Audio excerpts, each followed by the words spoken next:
¿Qué tal, queridos alumnos? El día de hoy nos toca revisar el tema 3.1, que tiene que ver con la relación del riesgo con los objetivos de la organización. Este tema de cómo se relaciona el riesgo con los objetivos se conoce como el binomio estratégico. Y es importante recordar que toda organización o institución, pues, existe para alcanzar ciertos objetivos. Tiene un objetivo de negocio, como tradicionalmente se le denomina. Y es inevitable pensar que para lograr ese objetivo que se propone, evidentemente existen cosas que pueden hacer que esto salga mal y es ahí donde entra el riesgo. Por lo tanto, vemos que hay una relación entre cómo alcanzo los objetivos y cómo gestiono los riesgos. Entonces, la relación entre la gestión del riesgo y los objetivos no es confrontativa, no es adversarial, como se dice tradicionalmente, sino más bien estratégica. ¿Por qué? Porque tenemos que entender que esta relación que existe entre el riesgo y el cumplimiento de objetivos, realmente lo que nos permite es entender cómo se relacionan estos elementos y poder aportar valor a la institución para que podamos finalmente cumplir con ese objetivo que nos proponemos. Y Peter Drucker nos recordaba que el riesgo es el precio de la oportunidad. ¿Por qué? Porque toda oportunidad que tenemos finalmente implica hacer o no hacer algo, y ya sea que hagamos o no hagamos, está relacionado a un riesgo. Es decir, todo el tiempo estamos metidos en esta probabilidad de que algo salga mal, independientemente de que decidamos actuar o no actuar.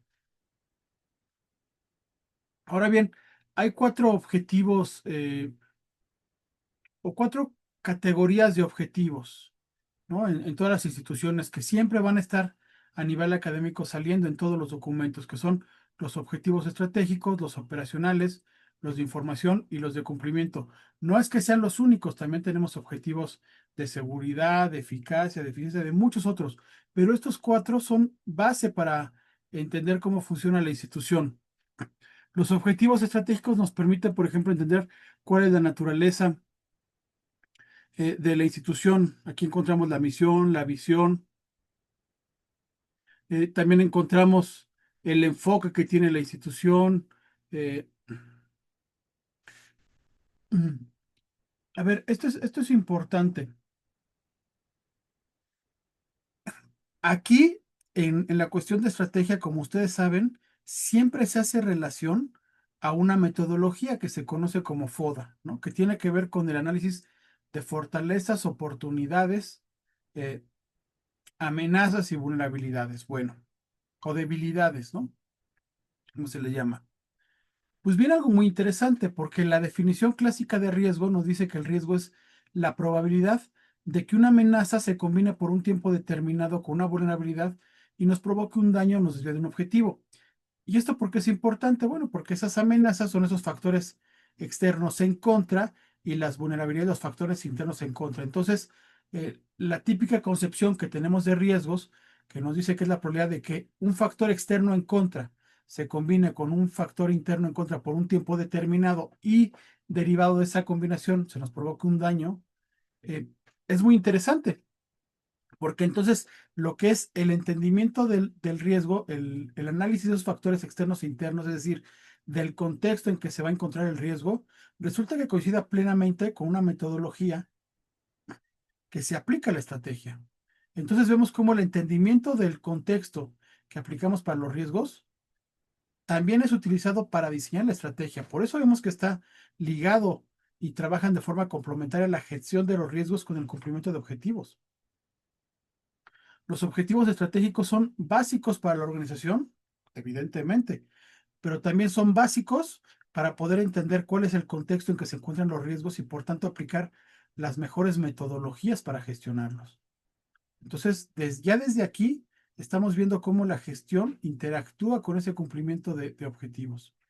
Ahora bien, tenemos objetivos operacionales, que son aquellos que están vinculados al uso eficiente, efectivo de los recursos, tiene un enfoque en la eficiencia, en la productividad, en la calidad, etcétera. Algunos ejemplos de esos podrían ser como reducir el costo de producción en uso por ciento en tal semestre, en tal área, ¿no? Es decir, va plenamente enfocado a lo que son eh, el negocio como tal, a los procesos primarios. sin los cuales no tendríamos sentido seguir existiendo. Pero no son los únicos. También tenemos objetivos de información, que son los relativos a la fiabilidad, oportunidad, transparencia de la información y que consideran también el cómo se producen esos datos que más adelante se van a categorizar y a relacionar para poder producir la información. Recordemos también que esta parte de información forma parte de un gran tema de control interno, como ya lo vimos en algún otro video, porque es un componente incluso del modelo COS y de otros modelos, así lo denominan. La información es un activo básico para la toma de decisiones y por tanto para poder orientar hacia dónde va la institución y por tanto lograr el cumplimiento de objetivos. Entonces, evidentemente, hay un objetivo específico de que la información exista de manera adecuada dentro de la organización. Y también tenemos el objetivo de cumplimiento, que va referente a que debemos de seguir y efectuar todo lo que sean las leyes, las normas, las reglamentaciones, más allá de que sean evidentemente producidas por un aparato gubernamental o por un poder constituido, ¿no? Como puede ser el poder legislativo, o por alguno que nos autoimpongamos nosotros. Es decir, cumplimiento tiene que ver no solo con esas leyes generales, códigos, políticas nacionales, no, no, no, tiene que ver incluso con las que tú diseñas hacia tu interior, porque también debes de cumplir con ellas. Es todo lo que te regula. Y viene una cuestión muy importante, porque cuando estamos enfrentándonos a ciertos riesgos muy específicos, nos vamos a dar cuenta que hay algunos controles o algunas actividades que pudiéramos hacer para minimizarlos. Pero en algunas ocasiones vamos a ver que eso que pudiéramos hacer para eliminarlo cae en la parte ilegal. Y es aquí donde la ética también entra al juego con estos objetivos y se vuelve básico aplicar la ética a nivel de estrategia, a nivel de operación, de cómo se genera la información, de cumplimiento. ¿Por qué? Porque sin la ética realmente no somos confiables y podemos acabar perdiendo incluso la imagen, la reputación, que es mucho más grave incluso que a veces las afectaciones a nivel financiero o de operación que tengamos. Precisamente por eso, aunque no está aquí incluido, hay algunos otros autores que comentan que también hay objetivos axiológicos, es decir, todos aquellos que tienen que ver con el cómo llevo a mi realidad todo lo que son los valores que tiene la empresa que sabemos, los consideras a nivel estratégico, ¿no? Todo lo que es la misión, visión, valores, etcétera. Pero hay quienes lo dividen aparte y dicen, espérame, eso también es básico considerarlo. Lo cierto es que de forma general, la mayor parte de los autores por lo menos va a considerar estos cuatro categorías de objetivos que estamos viendo. Entonces, simplemente para recordar un poquito la relación que existe, a ver, los estratégicos tienen que ver con alta exposición a eventos externos, los operacionales con una exposición mixta, tanto interna como externa, los de información evidentemente son internos y los de cumplimiento son externos, porque tienen que ver con lo regulatorio, aunque ya comentamos también que también vienen las normas internas, ¿no? Ahora bien, hay un concepto que tenemos que aplicar que es muy importante, este de exposición diferencial. ¿Qué es esto? A ver, vamos a ver. Bueno, pues partimos de que hay objetivos estratégicos y operacionales y evidentemente ya sabemos que estos están sujetos a eventos externos, como lo comentamos anteriormente. Tenemos objetivos de información y cumplimiento que forman parte del control interno y que son más gestionables a nivel interno por lo general. Pero hay una relación de cómo se exponen y cómo se diferencian. Entonces, la forma de diferenciarlos la mayor parte de las veces es a través de los factores que los afectan. Entonces tenemos unos que son afectados por cuestiones externas y otros por cuestiones internas. Hay excepciones, evidentemente, ¿no? Podríamos tener, no sé, alguna empresa en cierto sector muy novedoso que todavía no está regulado, como pasó al principio con la inteligencia artificial o las tecnologías, ¿no? Celulares, láser o simplemente los drones. En su momento estuvieron fuera de la ley. Y entonces ahí quizá la regulación era a nivel interno, porque externamente no había nada definido. Entonces hay excepciones de cómo esos objetivos los podemos clasificar, pero la forma clásica de diferenciarlos es a través de la exposición. Es la forma que los podemos ubicar en una otra parte, según se ven más afectados hacia adentro o hacia afuera. Si esto lo llevamos a empresas, por ejemplo, que no fueran lícitas, como es, no sé, el narcotráfico, veríamos que dentro de esa institución, ojo, no estamos hablando que esté bien o mal, pero estamos explicando cómo esto se aplica a estos conceptos, pues veríamos que quizá la normativa no les interesa cumplirlo, ¿no? Es más, están fuera de la ley, es parte de la esencia de ese negocio estar fuera de la ley, y es ahí donde les va a importar más cumplir las normas internas que tienen de manejo, donde sabes que si no haces lo que el jefe te dice, quizá te matan, te desaparecen, te hacen algo. Bueno, sería una de las excepciones ahí para clasificar algunos objetivos como el cumplimiento hacia la parte interna, ¿no? Completamente, ¿no? Desde el punto de vista de cómo se gestiona y cómo se generan. Ahora bien, esto es también importante señalarlo. Podemos aplicar esta exposición para diferenciarlos en cómo se generan y también en cómo se aplican o en cómo se tratan. ¿Cómo es esto? Sí, la parte normativa se genera externamente por lo general, pero lo cierto es que la aplicación depende de cómo actúa cada una de las personas. Por eso se dice, eh, desde un punto de vista, que lo que tiene que ver con cumplimiento, por lo que hace al tratamiento, tienes una exposición interna. Si estás más expuesto a lo que sucede internamente que a lo que regula, que fue como se generó. ¿Y qué pasaría desde este punto de vista? Bueno, pues si tienes ese punto de vista, entonces la estrategia también estás sujeto a cómo se genera internamente. La operación, evidentemente también.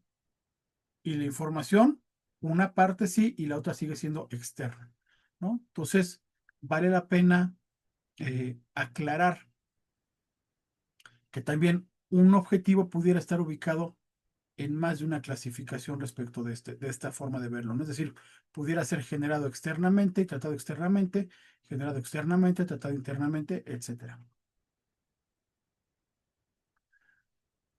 Ahora bien, más allá de cómo definamos o dónde ubiquemos estos factores, ¿no?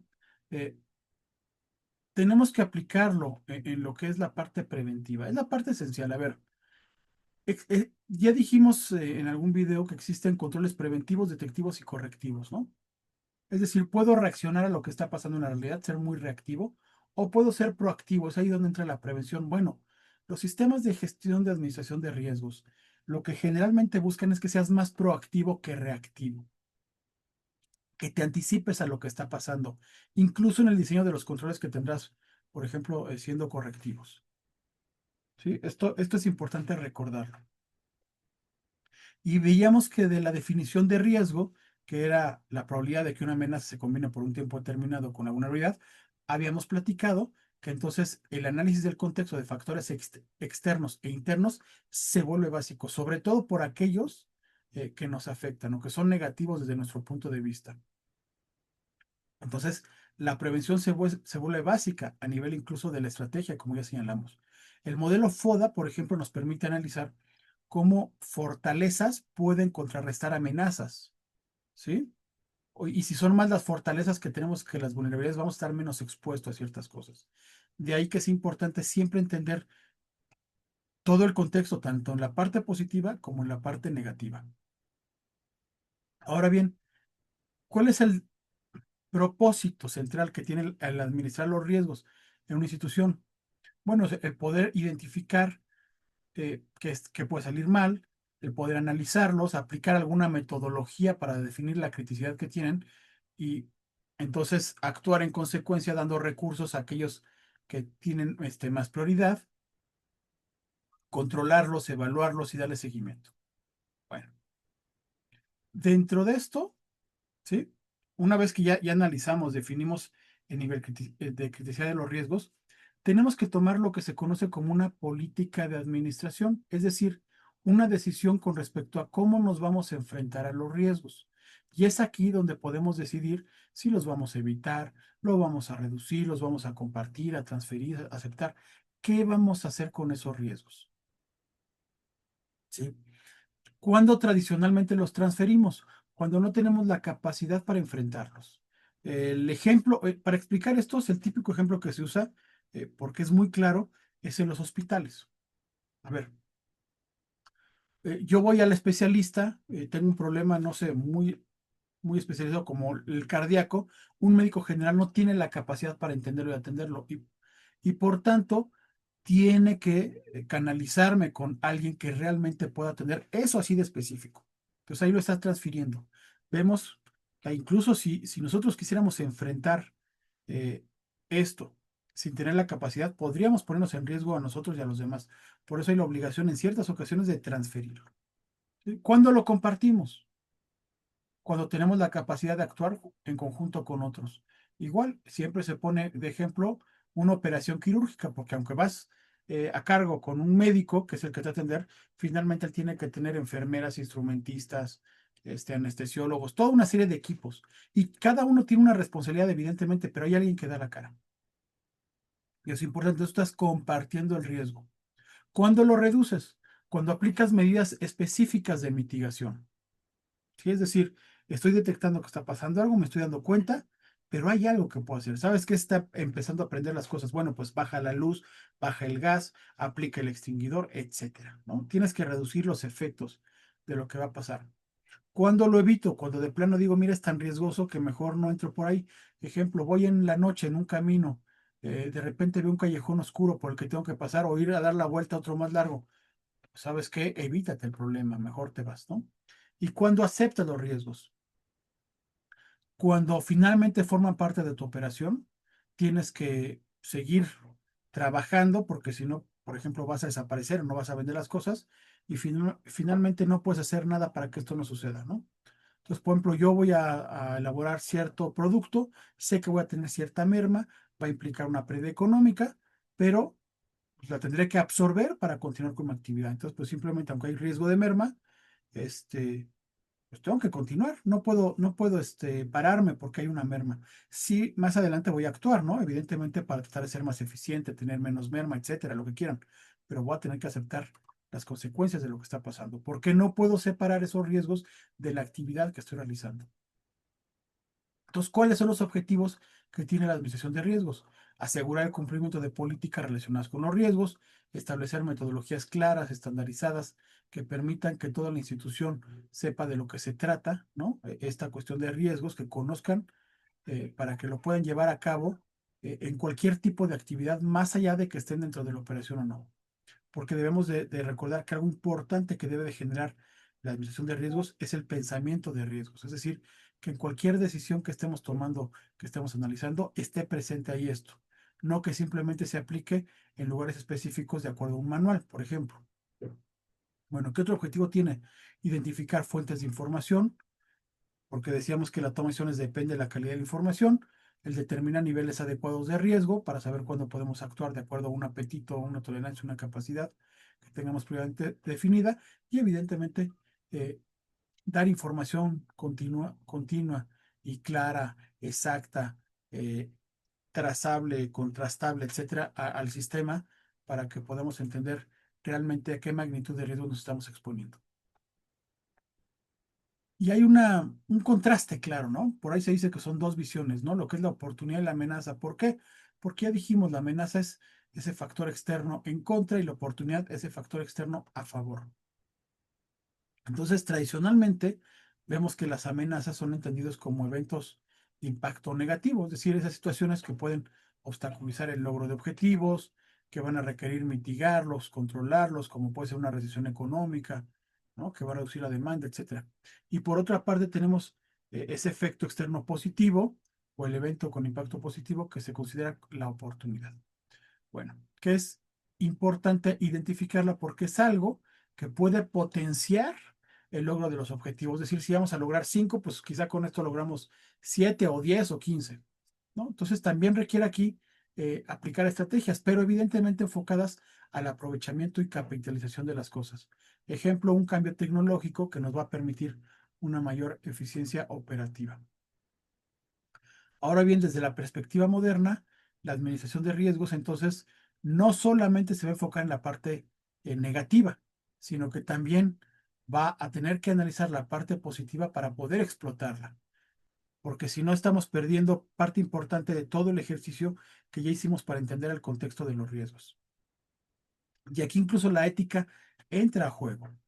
Por ejemplo, en cuestión de ahorita que comentamos una tecnología que puede mejorar, también hay una parte ética de si la aplicamos o no. Tenemos una empresa que se llama de mazapanes, ¿no? Muy famosa en México, este, La Corona, que había una tecnología para empezar a envolver los mazapanes, pero iban a descartar a mucha gente, ¿no? Y entonces los dueños se dieron cuenta que aunque si bien podían ser más productivos y reducir costos, muchas familias dependían de ellos, ¿no? Y entonces, ¿qué hicieron? Pues dijeron, ¿sabes qué? Vamos a mantener a las personas que envuelven, porque a partir de ahí sacaron muchas familias adelante. Y es parte de los valores de cómo queremos aportar al mundo que nos rodea. Entonces, tenían una tecnología, pero decidieron usarla por una cuestión ética. Entonces, la cuestión ética puede hacer que incluso vayas en contra de cosas que a lo mejor financieramente te resultan muy atractivas. ¿Por qué? Porque tienes finalmente una responsabilidad que cumplir de acuerdo a los valores que definiste, a los principios que tienes y evidentemente eso están por encima de cualquier ganancia extra que pudieras tener. Evidentemente que no comprometa el que sigas existiendo, ¿no? Simplemente vamos a poner algunos casos, ¿no? Por ejemplo, a nivel de cambios regulatorios ambientales, una empresa identifica que hay cambios que afectan sus procesos productivos. Entonces, ¿qué pasa? Como hubo cambios a nivel normativo, estoy impactando el componente de cumplimiento. Veo que me estoy enfrentando a riesgos externos que son de la parte regulatoria y entonces tengo que actuar en consecuencia a través de acciones específicas. Por ejemplo, monitoreando el entorno regulatorio de forma continua, adaptarme a procesos productivos, capacitar al personal en nuevas normativas, etcétera, porque de otra forma me quedo atrasado y puedo incluso dejar de existir en algún momento. También la expansión de participación de mercado, ¿no? Pudiera darse caso que una empresa establece aumentar un 15% en 3 años su producción, por decir algo. Entonces, estábamos afectando el componente estratégico y por tanto tendríamos que analizar qué riesgos asociados tenemos, como puede ser la respuesta competitiva agresiva, una capacidad productiva insuficiente, este, o cambios de preferencia en los consumidores. Por ejemplo, en la pandemia, vemos que muchos aprendieron a utilizar más tecnologías, por ejemplo, para pedir cosas que antes ibas al supermercado, ahora lo pides a través de las redes, o simplemente el consumir cuestiones educativas, productos educativos. Antes era más presencial, hoy se ha ido más hacia la tecnología, hacia distancia, buscando quizá mayor calidad de vida, menor tiempo de traslado, muchas otras circunstancias. Entonces, si yo estaba pensando crecer y de repente viene una realidad nueva, pues quizá me tengo que adaptar, ¿no? Porque hay riesgos que pueden impactarme. Y entonces, estrategias de gestión como el análisis de escenarios competitivos, los planes de contingencia o la investigación continua del mercado, pues son básicos, más allá de que mi objetivo sea realista o no realista, ¿no? Porque quizá algo que en un punto de vista fue realista, como fue crecer antes de la pandemia, por ejemplo, al darse la pandemia ya no es realista, ¿no? Y tengo que adaptar las cosas. Entonces, por eso vemos que son sistemas vivos. No puede ser simplemente algo que se deje en el papel y ya no volvemos a hacerle caso. ¿Sí? También es importante referir el rol de alta dirección en la gestión de riesgos. ¿Y qué responsabilidades clave tiene? Bueno, pues definir claramente los objetivos, identificar y priorizar los riesgos asociados a cada objetivo, establecer tolerancias, asignar recursos, monitorear continuamente las cosas. Debemos de recordar algo, la alta dirección se debe de comprometer, porque en el caso de que no se comprometa, lo que vamos a tener es que no hay un tono de la gerencia adecuado. Y entonces, como no hay un ejemplo a seguir, lo cierto es que el personal generalmente se opone a realizar las cosas o recibe un doble mensaje, ¿no? La parte de que debe de cumplir, pero que no es importante realmente porque no está comprometida la gerencia. Y entonces empezamos a ver deformaciones en la implementación de sistemas de control interno, como puede ser el maquillado de información, de datos, etcétera, porque nos damos cuenta, ¿no? Culturalmente, que no es trascendente el hacerlo en la realidad, sino simplemente el decir que se hizo, ¿no? Porque ese es el mensaje que se está recibiendo. En cambio, cuando la alta dirección se compromete, hay coherencia, hay alineación y entonces se tiene que actuar en consecuencia porque uno entiende que cualquier alteración a la información, a la documentación, a la cultura el ir en contra de esto que establecen los sistemas de control interno va a tener realmente consecuencias y eso hace que se alinee en la institución. ¿Sí? Ahora bien, hay algo que es importante. Toda institución tiene indicadores, todo sistema tiene indicadores. Y evidentemente para gestionar los riesgos tenemos que tener indicadores que nos digan si vamos bien o mal. Pero aquí hay una gran diferencia entre un indicador clásico y un indicador de éxito. ¿Cuál es la diferencia? Vamos a ponerla con un ejemplo.